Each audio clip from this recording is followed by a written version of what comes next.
Assalamualaikum warahmatullahi wabarakatuh. Nahmaduka ya man Allah lana subulal hidayah wajahka amma sayyidina Isa wa tal-riwayah wa nusalli wa nusallim ala sayyidil mursalin sayyidina Muhammadin wa ala alihi al-mujahidin at-tahirin. Rabbi shrah li sadri wa yassir li amri wa hlul 'uqdatam min lisani yafqahu qawli. Rabbi zidna ilma warzuqna fahma wa amalan shalihan. Qala Allah Ta'ala fil Qur'anil Karim, a'udzu billahi minasy syaithanir rajim. Bismillahirrahmanirrahim. Wa minhum man yaqulu rabbana atina fid dunya hasanah wa fil akhirati hasanatan wa qina adzabannar. Shadaqallahu al-azim wa sadaqa rasulun nabiyul karim wa ala dzalika minasy syahidin wasyakirin. Pada Allah Subhanahu wa taala kita bersyukur atas nikmat yang dianugerahkan kepada kita. Sembari selawat dan salam tak lupa dan tak bosan pada ruh baginda Rasulullah sallallahu alaihi wasallam dengan lafaz Allahumma shalli ala sayyidina Muhammad wa ala ali sayyidina Muhammad. Sama kita berdoa, bermunajat, meminta, memohon kepada Allah, kiranya khusus kita yang hadir maupun yang berhalangan pada malam hari ini, semuanya berhak untuk mendapatkan syafaat nantinya pada hari kiamat. Amin ya Allah ya Rabbal alamin. Bapak Ibu yang dimuliakan Allah Subhanahu wa taala, kajian kita pada malam hari ini saya diberi tema atau judul kenapa sulit sekali bahagia. Ini agak lain ya. Ya kadang-kadang judul-judul yang agak lain inilah yang bisa membangkitkan roh kita. Kalau judul-judul yang biasa itu kan biasa-biasa saja. Apalagi kalau kita baca koran, baca media massa, judulnya di luar itu kadang-kadang sangatnya luar biasa. Begitu dibuka di dalam, biasa-biasa saja. Jadi Bapak Ibu yang Allah Subhanahu wa taala, ayat yang saya bacakan tadi itu terdapat dalam surah Al-Baqarah ayat 201. Dari ayat 200 sampai 201 itu hampir sama kata-katanya ya, bahwa setiap orang beriman salah satu cita-cita yang akan dia raih, yang akan dia peroleh itu adalah hasanah di dunia, hasanah bil akhirah ya.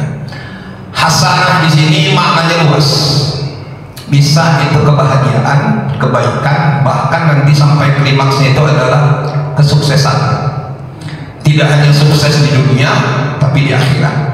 Tidak hanya bahagia di dunia, tapi juga di akhirat. Dari sekian banyak ungkapan para ulama, bahkan hadis baginda Rasulullah SAW, saya tertarik dengan salah seorang sahabat Rasul, sekaligus sepupunya Rasul, yang banyak bergaul dengan Rasul sehari-harinya. Kalau Bapak Ibu yang sudah sampai ke tanah suci Makkah, itu ada perjalanan ke Thaif. Di Thaif itu ada sebuah masjid namanya Masjid Abdullah bin Abbas. Ya, kuburannya pas di belakang masjid itu. Tapi oleh pemerintah Arab Saudi kuburannya itu dipagar habis, tembok habis, tidak boleh diziarahi secara langsung. Karena tabiat buruk kita kalau sudah menziarahi kuburan, seakan-akan kuburan itu bisa memberi sesuatu sama kita. Sampai akhirnya nanti kuburan itu dikopein, diambili, dijadikan jimat segala macam lah. Mungkin itu kekhawatiran mereka. Sampai akhirnya sekarang itu ditembok habis. Jadi kalau bapak-bapak sampai ke sana, salah satu munajat kita mohon agar kiranya anak cucu keturunan kita bisa sehebat Ibnu Abbas atau Abdullah bin Abbas. Bapak Ibu yang Allah Subhanahu wa taala, beliau mengatakan bahwa sekurang-kurangnya tanda-tanda kebahagiaan itu ada 7. Jadi kalau tanda-tanda ini nggak dapat, berarti dia kurang bahagia. Itu aja ya. Mafhum mukhalafahnya itu dia. Ya. Tanda-tanda kebahagiaan yang pertama Bapak Ibu yang Allah Subhanahu wa taala, qalbun syakirun. Apa itu qalbun syakirun? bisa bersyukur. Ini nggak mudah, karena kita hidup di zaman yang hari ini serba dunia. Kalau hidup sudah di zaman serba dunia hari ini, maka yang akan selalu kita bandingkan kehidupan kita dengan yang di atas kita, bukan yang di bawah kita. Maka pada akhirnya ketika kita sibuk membandingkan hidup kita dengan yang di atas kita, sulit sekali hati ini untuk bisa menimbulkan rasa syukur. Ya. Maka saya berpesan kepada kita semua, salah satu kunci untuk kita bisa bahagia, tidak usah dibanding-bandingkan hidup kita dengan hidup orang lain. Terima apa adanya yang sudah diberikan oleh Allah. Ya. Masalah dunia, coba lihat ke bawah. Ya, lihat ke bawah kita. Tapi ketika melihat akhirat, lihat ke atas. Supaya hati ini timbul rasa syukur dalam diri kita. Tapi kadang-kadang itulah fakta dalam kehidupan kita. Ya, ibu bapak buat reuni TK, belum ada TK waktu itu ya. Reuni SD, SMP, SMA sampai kuliah. Pertama yang ditanya itu pasti masalah dunia. Itu dia. Itu yang membuat awak pun nggak mau direndahkan, kan gitu. Akhirnya dia sombong, aku bisa lebih sombong, kan gitu. Nah, ketika itu kita lakukan, maka sulit sekali hati ini bisa mensyukuri nikmat yang diberikan oleh Allah Subhanahu Wa Taala. Maka pantas dalam surah Ibrahim, Allah Subhanahu Wa Taala menjelaskan kepada kita, la in sakartum la azidannakum wa la in kafartum inna adzabi lasyadid. Kalau kalian itu mensyukuri nikmat yang kuberikan, maka akan aku tambah nikmat-nikmat yang lain. Tapi kalau kalian suka membanding-bandingkan nikmat kalian dengan nikmat orang lain dan akhirnya kalian tidak bersyukur, maka siksa itu sangat pedih. Nah, siksa yang pertama itu Bapak Ibu bukan siksa dari luar, tapi siksa dari dalam sendiri. Ya. Hati kita ini tidak pernah tenang, hati kita ini selalu gelisah, ya. Tidur tak nyenyak, makan tak enak, itu tanda-tanda kurang bersyukur. Ya. Jadi Bapak Ibu yang dimuliakan Allah Subhanahu Wa Taala, coba latih ini hidup kita kalau bisa senang walaupun miskin. Ada orang kaya tapi susah aja bawaannya. Saking susahnya, ketika dia bermasalah, masalahnya itu pun dia tularkan sama orang lain. Jadi kalau kita ketemu sama dia, udah bawaan dia suntuk, awak pun jadi tambah suntuk. Kenapa? Belum apa-apa, kesuntukan dia itu sudah dia tularkan sama kita. Tapi coba sebelum orang tersebut ketemu sama kita, menyebut nama kita saja, dia udah bahagia. Apalagi kalau bisa dia tularkan kebahagiaannya kepada orang lain. Udah itu kalau bisa, ketika orang mendapatkan kebahagiaan, kita juga ikut bahagia. Tapi kita kan enggak, kadang-kadang orang lain bahagia, kok kita yang bermasalah. Ya. Jadi Bapak Ibu yang Allah Subhanahu Wa Taala, mari sama-sama kita latihan sama diri kita. Qalbun syakirun. Bapak dapat ibu bersyukur, ibu dapat bapak bersabar. Itu kunci. Jadi dia berimbang, ya, antara syukur dengan sabar. Yang kedua Bapak Ibu yang Allah Subhanahu Wa Taala, al-ajwajus sholeh. Tanda-tanda orang yang mendapat kebahagiaan, Bapak Ibu yang Allah Subhanahu Wa Taala, mendapatkan pasangan hidup yang baik. Kalau dalam bahasa Arabnya, soleh itu perempuan, laki-laki, soleha itu perempuan. Mendapatkan pasangan hidup yang baik. Pesan Rasulullah, kalau engkau ingin mendapatkan pasangan hidup yang baik, maka cari karena alasan 4. Tungkihul mar'ah bi arba'ah. Jadi kalau lihat dari kalimat ini, perintahnya itu pada laki-laki. Wahai laki-laki, cari perempuan karena 4 alasan. Tapi ini dulu, kalau sekarang ini yang sibuk ini perempuan cari laki-laki, udah terbalik ya.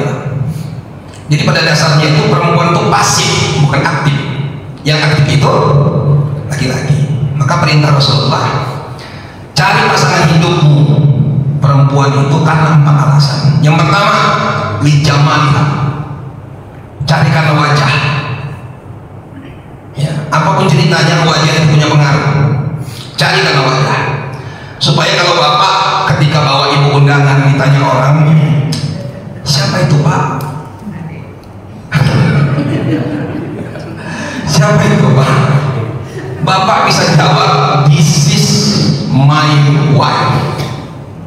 Kan enak. Ini enggak, bapak ditanya siapa itu pak? Orang rumah. Dan ibu bangga pula cerita ditanya orang, ibu apanya bapak? Orang rumah. Setahu aku orang rumah itu kalau nggak pembantu ya babu. Bangga pula menjadi orang rumah. Ya. Sama ibu juga gitu. Bu itu siapa? Bapaknya anak-anak. Sampai kiamat bapaknya anak-anak, tetap bapaknya anak-anak. Pisah pun ibu dengan bapak, tetap bapaknya anak-anak. Kenapa barangkali lidah itu menyebutkan this is my husband, this is my love? Barangkali begitu.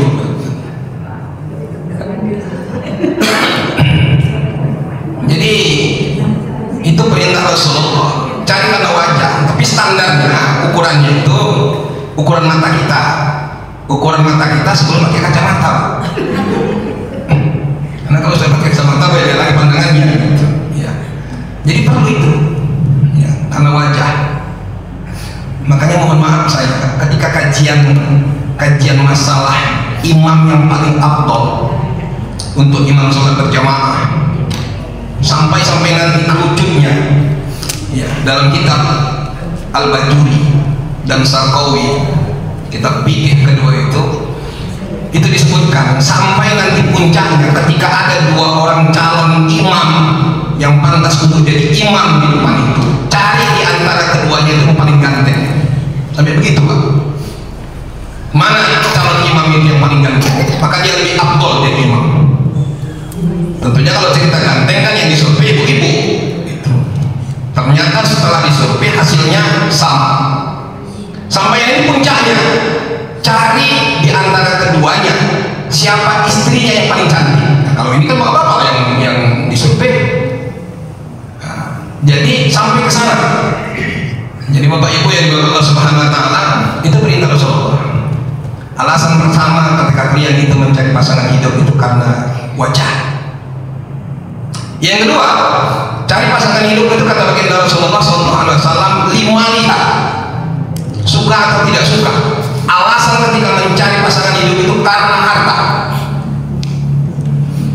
Ustaz, nanti kan kita dibilang materialistis, perlu. Sekarang ini tidak cukup dengan modal cinta, makan untuk cinta. Ya. Logika mesti main, bukan hanya sekedar cinta. Jadi bapak ibu yang dibilang Allah Subhanahu Wa Taala, perlu harta. Kita lihat rukun Islam yang 5, kita ambil yang 4 saja dulu. Mulai dari sholat, puasa, zakat, haji, semuanya ceritanya harta. Ya, semua cerita harta. Bagaimana kita bisa sholat dengan khusyuk dan tawaduk kalau pakaiannya nggak ganti-ganti itu aja? Bagaimana kita bisa puasa dengan khusyuk dan tawaduk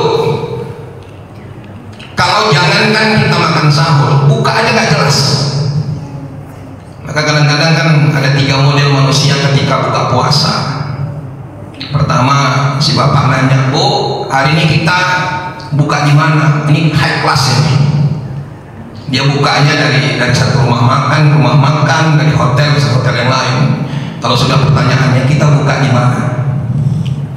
Level yang nggak di bawah, "Bu, hari ini kita bukaannya apa?" Berarti masih ada stok banyak di dalam freezernya.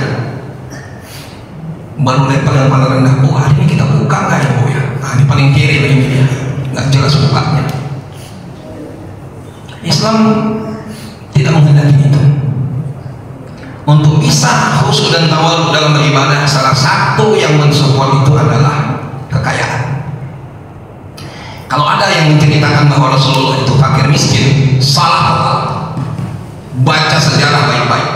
Rasulullah itu kaya, tapi dia memberi pelajaran kepada umatnya supaya jangan hidup dengan kekayaan, tapi manfaatkanlah kekayaan itu untuk bekal di akhirat. Itu diajarkan Rasul. Satu hari Bapak Ibu, terjadi namanya perang Hondak. Perang Hondak ini disiasati oleh Salman Al-Faris, salah seorang sahabat Rasulullah. Ada ribuan orang yang kerja ribuan orang untuk menggali parit, karena banyak yang manusia yang kerja sampai mereka kekurangan makanan. Lalu datang dua orang sahabat kepada Rasulullah. Ya Rasul, sambil mengangkat bajunya kok, nampaklah di dalam perutnya sini dua batu yang nempel, diikatkan karena laparnya. Ya Rasul, kami dah 2 hari gak makan, sambil diangkat. Rasulullah nggak jawab. Rasulullah ngangkat baju juga, diangkat Rasulullah baju. 3 batu ini, orang itu baru 2. Itu menandakan 2 hari. Rasulullah 3 batu, berarti 3 hari Rasulullah nggak makan. Tapi Rasulullah tersenyum, tidak mengeluh. Tapi ya Rasul, kami lapar. Oh, kalau kalian lapar sebentar, kata Rasulullah. Dipanggillah salah seorang sahabat. Coba tanya dulu ke rumahmu sama istrimu, ada nggak makanan di rumah? Sebentar ya Rasul. Pergilah sahabat tadi, tanya sama istrinya, dia ada makanan di rumah?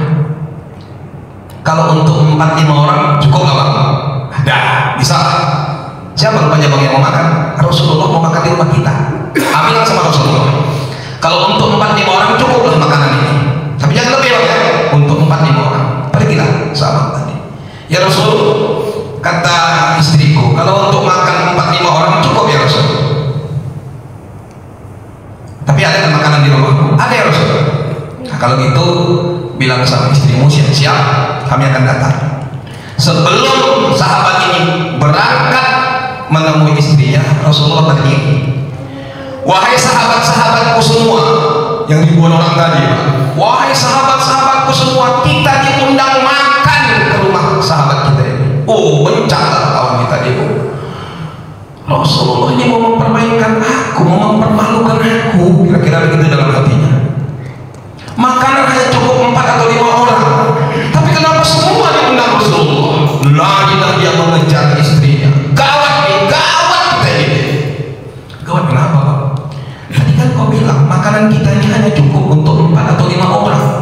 Betul, roti dan susu cukup untuk 4 atau 5 orang. Tapi Rasulullah mengundang semua sahabat-sahabat yang lagi kerja menggali parit itu untuk makan semua di rumah kita.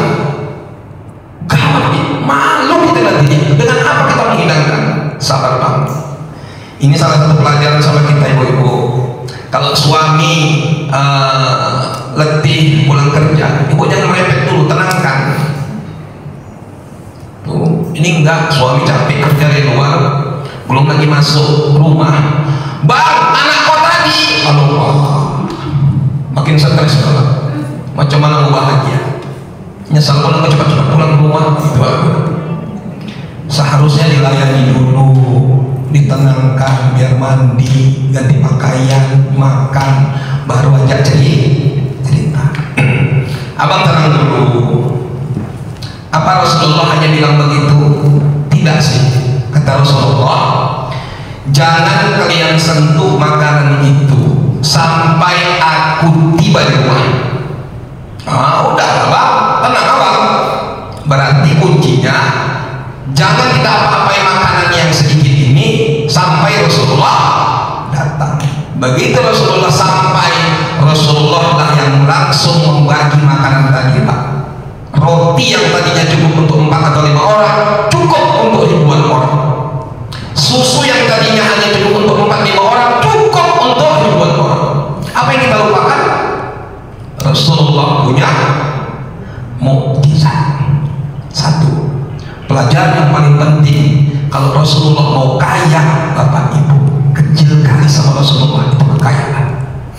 Tapi Rasulullah hidupnya sangat sederhana.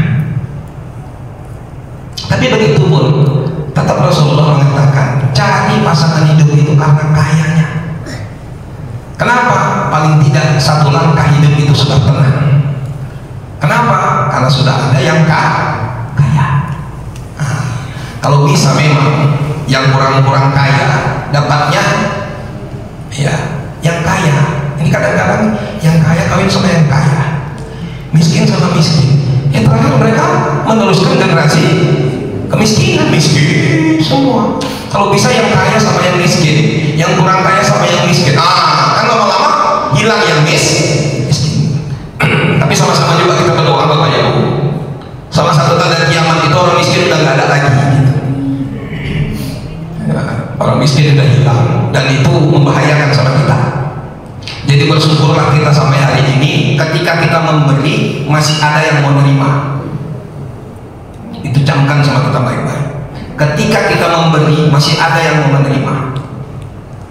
Kalau ditanya mana lebih sakit, minta nggak dikasih atau memberi orang nggak mau menerima, mana yang lebih sakit? Lebih sakit memberi tapi orang nggak mau terima. Kalau minta nggak dikasih, resiko, karena kita nggak boleh maksa, namanya minta. Tapi ini tinggal menerima saja, orang nggak mau, nolak semua. Itu membuktikan sudah tidak ada lagi yang miskin, dan itu bahaya. Yang ketiga, kata baginda Rasulullah SAW, kalau ingin cari pasangan hidup yang baik itu cari karena alasan yang ketiga.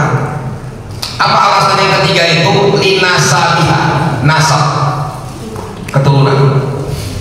Kalau orang Jawa bilang bibit bebek apa Bu? Bibit bebek bobot. Tapi biasanya ibu-ibu kalau udah nikah itu tambah abon itu ya Bu. Bibit bebek bobot. Apa pentingnya bibit bebek dan bobot Bapak Ibu? Pepatah lama mengatakan kalau bapaknya kalong, anaknya kampret, Pak. Kalau bapaknya nyolong, anaknya nyopet. Jadi ada istilah orang tua dulu mengatakan air cucuran atap jatuhnya mau pelimbahan juga. Kelakuan bapak dan emaknya macam manapun dia, sedikit banyaknya akan turun sama anak-anaknya. Maka salah satu yang penting bagi kita, kalau ingin anak kita soleh, solehah, kita dulu soleh dan solehah. Jangan anak dikasih nama-nama bagus, tapi orang tuanya tidak berkepribadian yang bagus, maka itu akan berat jadinya. Jadi Bapak Ibu yang Allah Subhanahu Wa Taala, tanda yang kedua kata Ibnu Abbas untuk mendapatkan kebahagiaan itu punya anak-anak yang soleh, solehah. Ya. Selanjutnya Bapak Ibu yang Allah Subhanahu Wa Taala, ya, pasangan hidup itu sangat penting dalam kehidupan kita, karena pasangan hidup itu paling tidak Bapak Ibu hari ini menopang jalur kehidupan kita. Artinya apa? Bagi Bapak Ibu yang hari ini sudah jomblo, cari-carilah pasangan hidup lagi supaya ada kawan-kawan cakap-cakap. Itunya dia. Jangan sampai Bapak nanti jalan dari sini ke rumah cakap-cakap sendirian. Itu menyedihkan. Kawan-kawan cakap-cakap tidur malam, cakap-cakap ya Pak, bukan ngapain. Lah kalau sudah 60-70 ngapain Pak?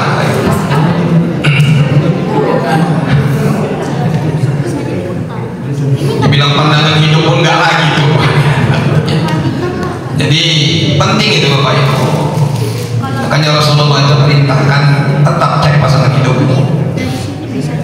Selanjutnya yang ketiga Bapak Ibu Allah Subhanahu Wa Taala, al-auladul abrar. Ya, anak keturunan yang soleh, solehah, yang baik. Ya. Jadi Bapak Ibu yang Allah Subhanahu Wa Taala, anak keturunan yang baik dan soleh, solehah itu dimulai dari proses ketika dia dalam rahim. Bagaimana seorang calon ayah dan calon ibu itu memberi makanan yang halal thayyibah, itu penting. Bagaimana anak bisa menjadi anak yang soleh solehah kalau sumber makanannya itu makanan yang tidak jelas? Bagi Islam itu ada kata-kata al halalu bayyinun wal haram bayyinun. Halal itu jelas, haram itu jelas. Tapi yang sering kita lakukan yang subhan. Mahwa subhan, apa itu subhan? Bainal halal wal haram, di antara halal dan haram. Kulibatil haram, dia cenderung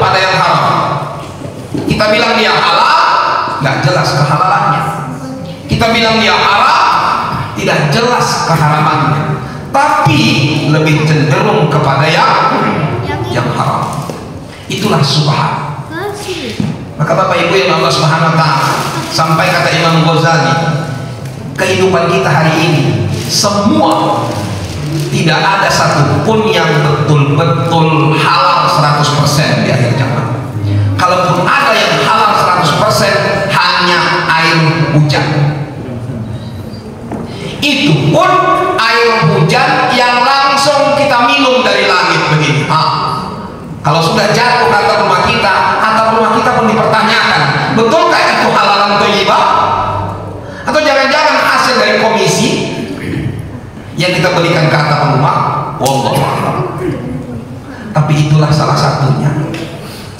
Mulai ketika anak dalam kandungan, bawa dengan ayat-ayat suci Al-Quran, lahir dia kasih nama yang baik. Ya. Tengok sekarang betul-betul islamisasi kita tuh sudah begitu pengaruh. Mau suku apapun dia, nama itu sudah Islam betul.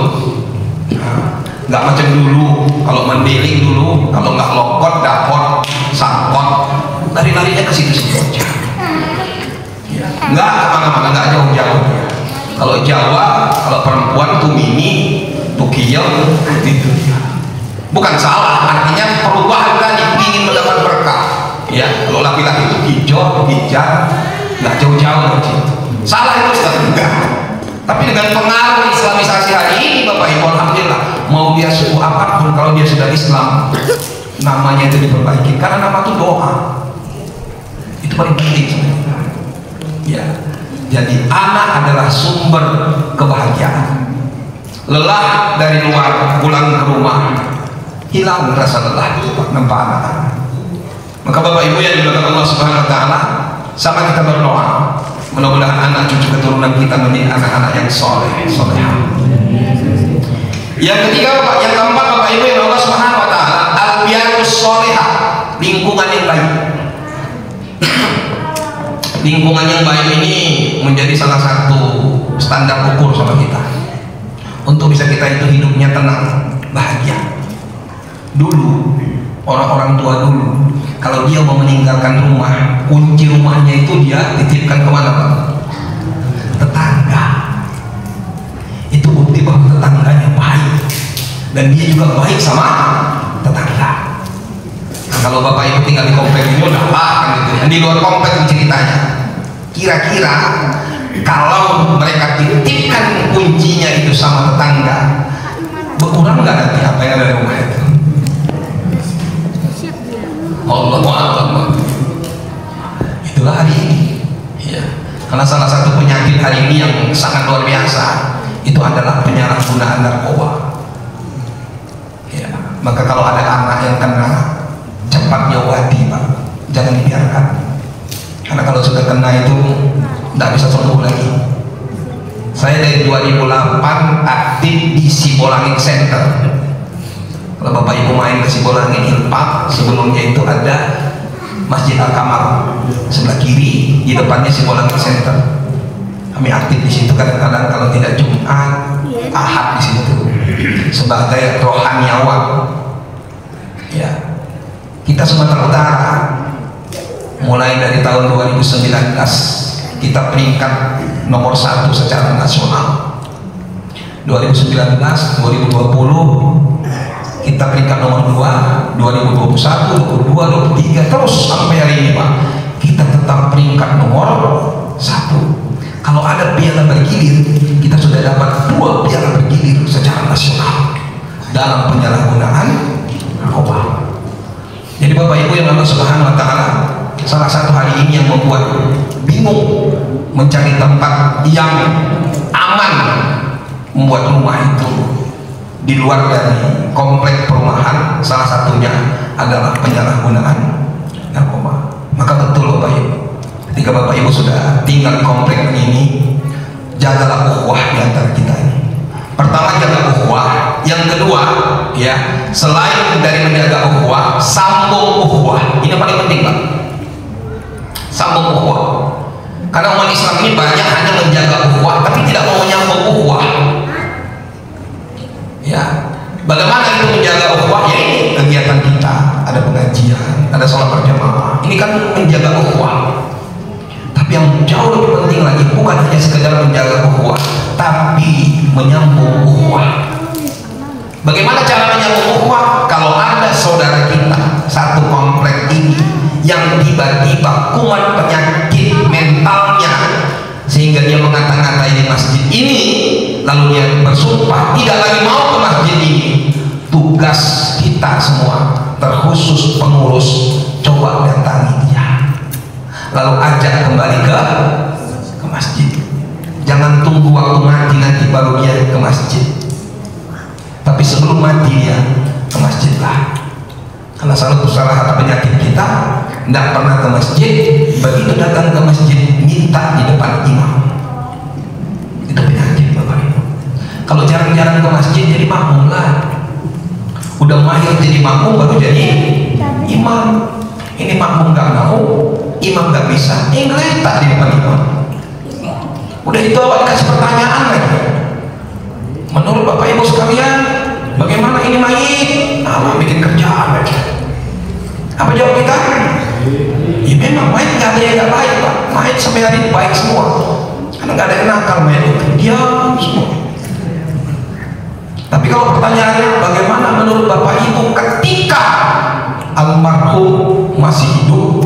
Oh, ini pikir-pikir jawabnya ini Pak. Mau bilang baik, utangnya belum dibayar.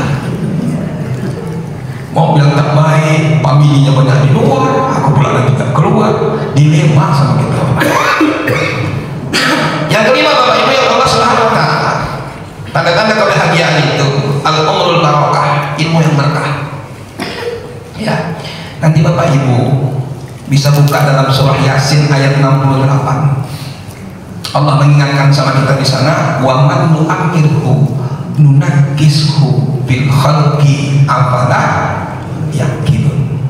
Siapa-siapa yang dikehendaki oleh Allah umurnya panjang, maka kelakuannya, tabiatnya, karakternya seperti inilah anak-anak. Anak-anak yang asal biarkan, ada masalah. Yang aku jadi masalah kalau sampai ibu macam orang ini. Inilah mereka, biarkan saja. Namanya juga anak-anak. Ini kadang-kadang nenek-nenek ini kelakuannya, kakek-kakek ini kelakuannya. Ini yang bahaya. Jadi usia berkah itu apa? Panjang umurnya, sehat badannya, tapi semakin dekat kepada Allah. Alhamdulillah Ustaz, saya semenjak pensiun ini nggak pernah lah tidak sholat di masjid. Udah terlambat sebetulnya.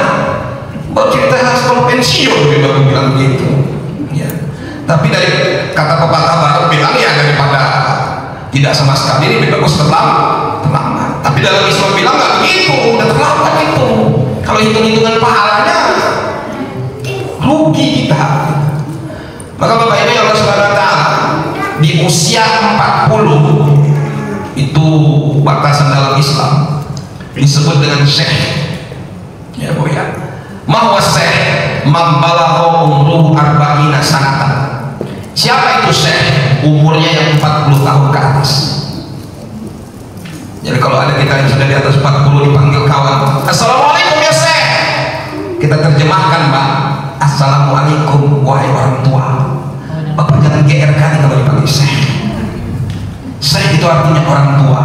Apalagi kalau sempat dipanggil wahai Syekhul Kabir, terjemahannya Bu, tua bangka. Awak yang tak tahu tadi, Allah, ya kan gaya pun agak diatur kan gitu. Apa tua bangka? Jadi Bapak Ibu yang Allah Subhanahu wa Ta'ala, umur berkah itu bagaimana? Semakin tua, semakin dekat pada Allah. Lihat jemaah haji kita hari ini, itu gambaran sama kita Bapak Ibu. Kloter pertama, kloter kedua, ada yang berangkat. Begitu sampai kota Madinah, kita pulang.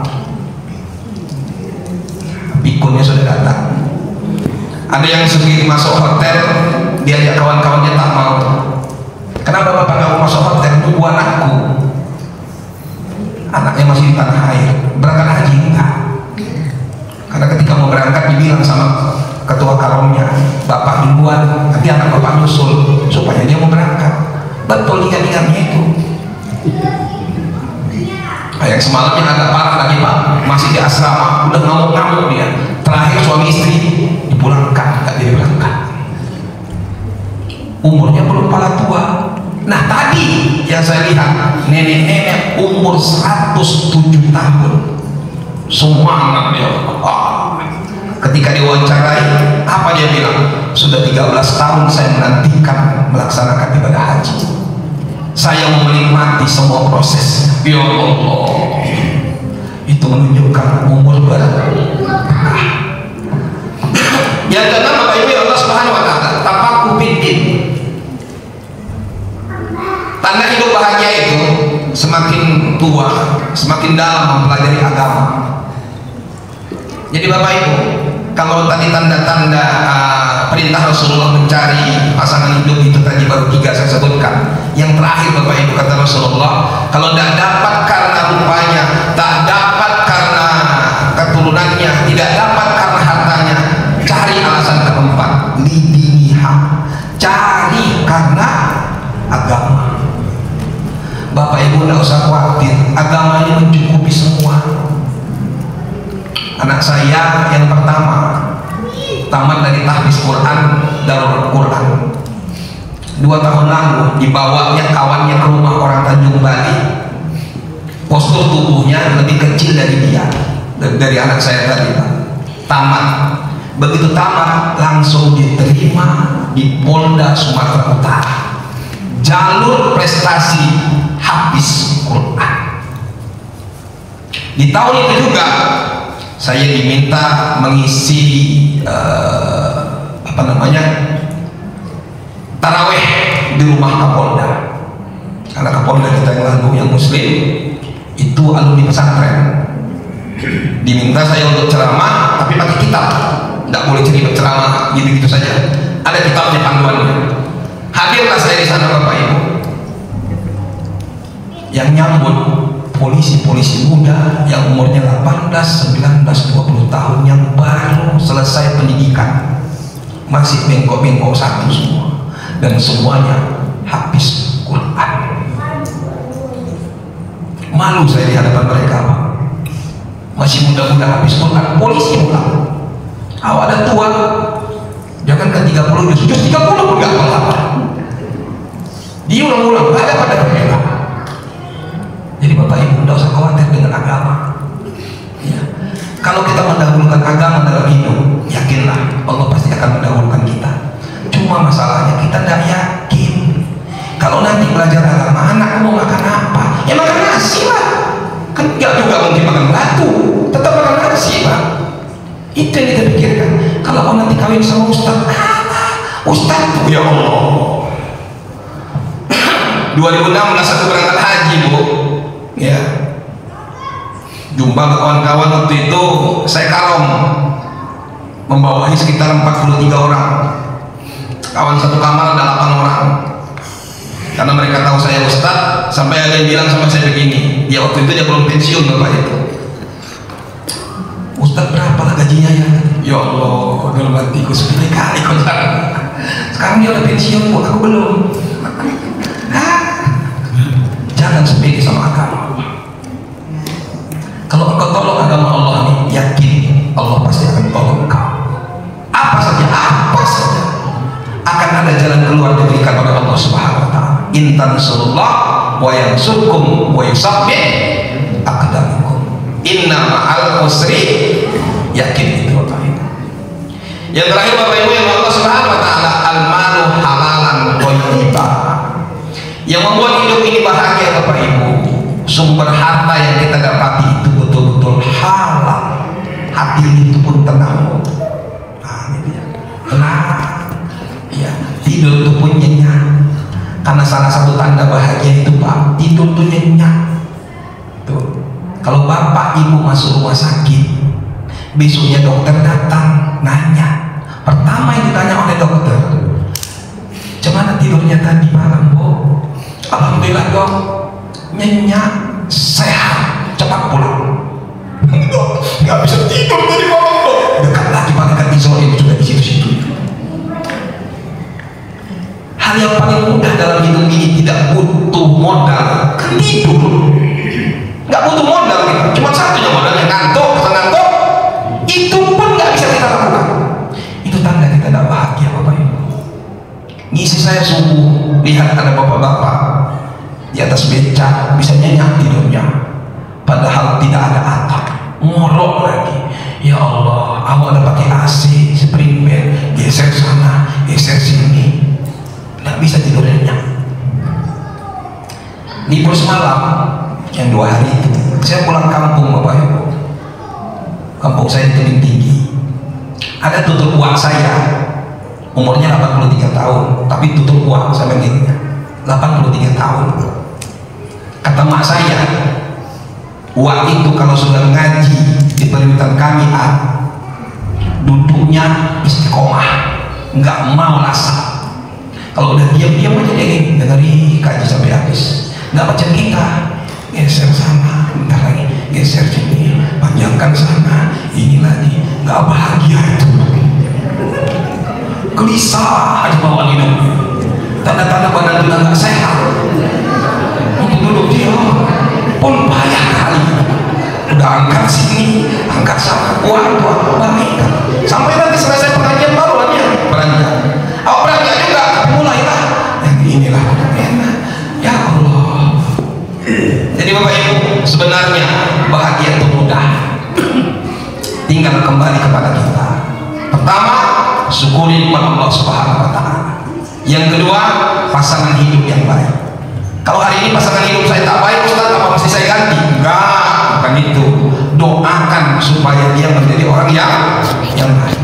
Kalau tetap nggak baik juga, Ustaz, ya bersabarlah. Mudah-mudahan itu jalan pintu kita untuk masuk surga. Banyak-banyak ngelus dada. Ya, orang sabar itu sebetulnya tidak ngelus dada, dia tenang, santai. Ketika dia ngelus dada, itu tanda nggak sabar. Apalagi sampai sudah ngelus dada, giginya rapat, itu nggak sabar. Yang ketiga, Bapak Ibu, anak-anak kita yang soleh soleha. Kalau itu nggak kita dapat, yakinlah 3-4 anak kita, satu aja buat ulah, Pak, berat kita bahagia.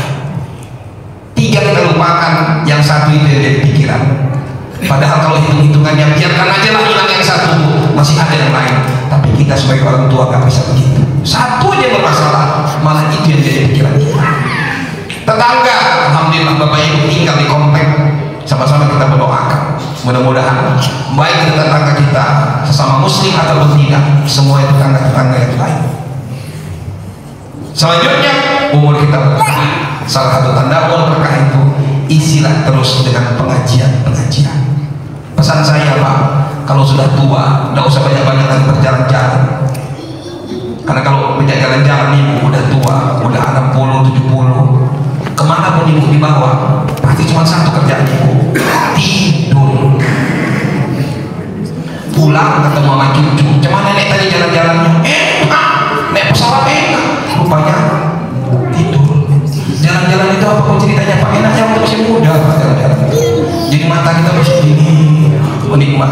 Ini enggak, naik mobil, dalam mobil, naik pesawat, naik kapal laut, tidur, kayak tidur aja. Makanya daripada terbuang dia banyak tidur, lebih bagus kita banyak-banyak ngaji, banyak-banyak ibadah. Tapi aku bikin perdalam agama ini. Pesan saya, jangan fanatik sama satu guru. Belajarlah sama banyak guru. Dari situ kita nanti bisa tahu mana yang orang yang suka menyalahkan dan mana orang yang lebih fleksibel dalam hidupnya ini. Kalau dia semakin tinggi ilmunya, aku yakin kok dia semakin tidak banyak menyalahkan orang lain.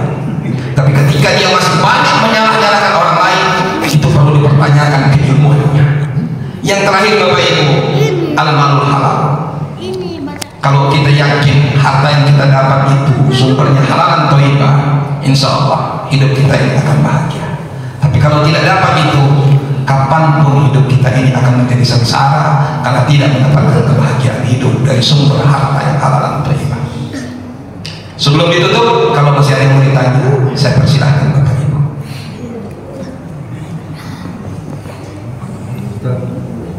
Ya Pak.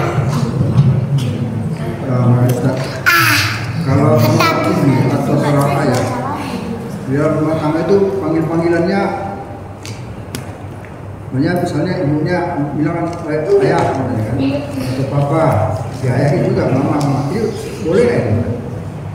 Karena berpapa sama mama. Satu. Yang kedua, ada nama seorang ibu, tapi dikaitkannya namanya itu kepada nama suaminya di belakang. Harusnya kan binti. Nah itu kedua itu. Itu aja Pak. Terima kasih. Bapak Ibu, saya di kampung orang paling tua. Kalau Ibu jalan-jalan ke kampung saya Tebing Tinggi dekat pabrik SD Inang Simpang Medan, Ibu cari namanya Fuad, orang nggak kenal. Tapi kalau Ibu cari namanya Siabang, orang tahu. Aku paling tua di kampung. Bapak umurnya 80, aku lebih tua lagi. Nah aku Siabangnya. Berarti kamu lebih tua lagi daripada Bapak. Lalu aku tanya, kenapa lah nama awak Siabang? Panggilan-panggilan supaya adikmu manggil kau tuh apa? Paham arah kira-kira? Kenapa panggilnya papa mama? Supaya anak-anak ikut. Coba tengok Pak, ketika suami istri manggil nama, anaknya ngikut, bukan anaknya cucunya manggil nama juga. Nenek kau itu. Tapi karena kita mengajarkan, ya namanya anak-anak kan dengar ya. Yang penting di sini kita tuh, di sini kita tuh niatnya bukan karena yang disalahkan orang itu, tapi ingin mengajarkan kepada anak dan cucu. Maka panggilnya papa, mama, dan lain-lain sebagainya. Satu. Yang kedua, Bapak Ibu, salah satu tanda orang yang tidak akan mencium baunya surga Allah Subhanahu wa Ta'ala, baunya adalah orang yang memakai nama suaminya, bukan nama ayahnya. Jadi ibu tidak perlu disebut dengan nama ibu, misalnya Darmiati Suwondo, Suwondo nama suami, jangan. Tapi pakailah nama ayah.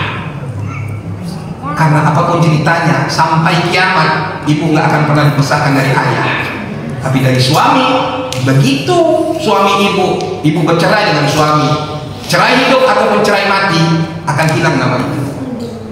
Cerai hidup otomatis dapat yang baru, kan ganti-ganti nama. Kemarin nama ibu ini Suwondo, kok sekarang udah ganti lagi? Rupanya udah ganti suami. 2 tahun kemudian ganti lagi, tinggal suaminya. Ya kan ganti-ganti aja jadinya. Tapi nama ayah sampai kiamat, bahkan ketika nanti kita pun dihisab, tetap yang dibawa itu nama ayah. Wallahu a'lam. Baik Bapak Ibu, karena sudah mau masuk Isya, mudah-mudahan apa yang saya sampaikan ini bisa menambah ibrah pelajaran bagi kita semua. Na'udzubillahi minasyaitonir rajim. Bismillahirrahmanirrahim. Alhamdulillahirabbil alamin. Wassalatu wassalamu ala asrofil anbiya'i wal mursalin wa ala alihi wa ashabihi ajma'in. Allahumma ya Fattahu ya Alim ya Razzaq ya Karim, iftah lana babal ilmi, iftah lana babal rizqi, iftah lana babal sihah, iftah lana babal afiyah min barakati hadhil majalis bi rahmatika ya arhamar rahimin. Allahumma ja'alna hajjana hajjan mabrura wa sa'yana sa'yan mashkura wa dhanban maghfura wa tijaratan lan tabura wa umratan maqbula wa du'aan maqbula. Khususan ala uminal kiram Yeni Siregar binti Abdullah wa ila uminal kiram Risna Sari Siregar binti Abdullah birahmatika ya arhamar rahimin. Allahumma ya hayyun ya qayyum ya hannan ya mannan ya dzal jalali wal ikram. Rabbana atina fid dunya hasanah wa fil akhirati hasanatan wa qina adzabannar.